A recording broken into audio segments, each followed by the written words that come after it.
Hi, Espen. I think both our teams have worked together very intensively on the Amels 60 design. When you look at the design, what sets it really apart?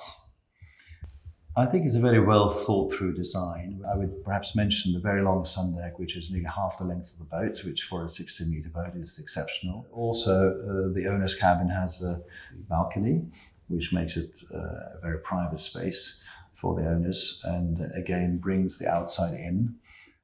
The windows on the main deck are quite unusual in the form. It kind of all came from the shear line transition between the bridge deck and the main deck, which then gave rise to the shape of these windows, which will give it a very distinctive look.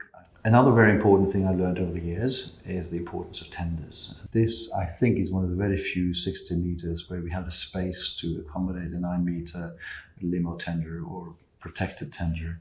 This is, I think, a package that no one else can offer at this point in time.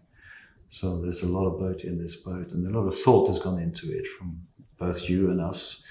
I can't wait to see her being built and to experience her. Great, thank you so much.